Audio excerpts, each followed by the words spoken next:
Rumours of Russian involvement in Donald Trump's victory have been rife in the media since the start of the race for the White House. In fact, a popular US TV show even claimed it has tracked down pro-Trump Russian internet trolls. Well, we talked to one of them and revealed his true identity.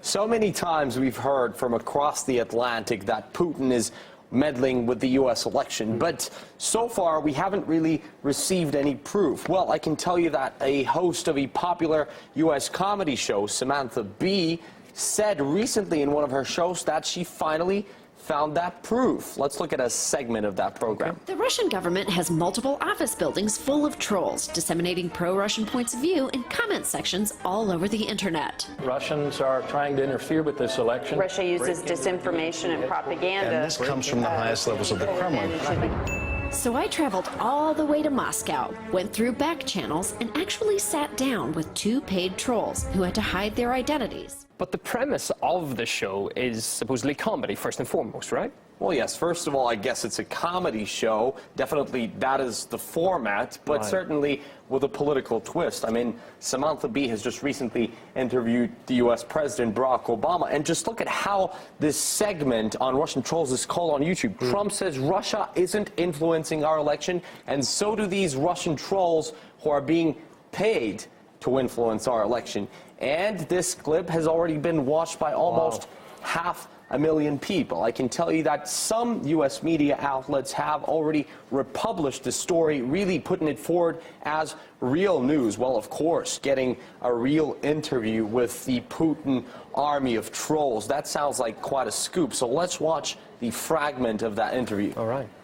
Any one of these absurd tweets could have been created by a Russian. Can you give me some examples of some websites where you like to comment? И тот же Facebook, Twitter. How many accounts would you say you have? Near 100 Twitter, and 20 or 15 in Facebook.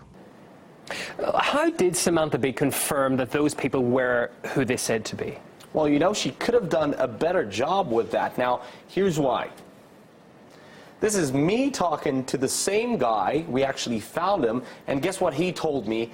He is not a troll, and he said that they actually just fleeced Samantha. We heard that there was a request like that. They're looking for internet trolls hired by the Russian government. Because they couldn't find any, and we were sure they wouldn't be able to, we thought, okay, we'll pretend to be trolls. So we did, and she fell into her own trap. So Samantha was fully sure she was talking to real Kremlin trolls?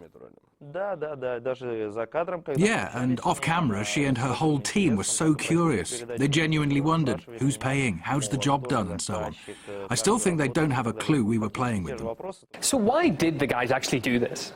Well, you know, he actually told me that he was so fed up with hearing in the American media that Putin's trolls are trying to meddle in with the U.S. elections. He said he just wanted to break that myth. Our main goal was to have a laugh at American journalists, because it's so stupid to go and look for Putin-paid internet trolls. It was wishful thinking by Samantha, who seemed to be supporting Hillary by what she's doing in her show. And real Putin trolls perfectly fit Clinton's line. We thought they'd surely catch the bait.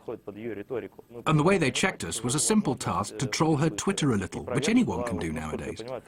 For all that, they paid us about $10,000. And tell us, did the guy take off his mask eventually? Yes, eventually he did take off his mask. Так, привет, Америка. Hi, America. I'm that fake troll. Of course, I'm not doing anything like that in real life. I work in the media, and I don't know anyone doing anything like that. Another news today, an attack on the German consulate in the Afghan city of Mazar-e-Sharif has killed 4 people and injured over 100 more. A local official said a suicide bomber drove a car full of explosives into the consulate late on Thursday, causing massive damage to the building. Germany's foreign ministry, though, has reported that all consulate employees are safe and unharmed. The Taliban has claimed responsibility for that attack. It says it was revenge for US airstrikes that killed 32 civilians near the northern city of Kunduz. The attack it was referring to took place last week and was conducted by Afghan forces with the support of NATO. You might find some of the following pictures upsetting.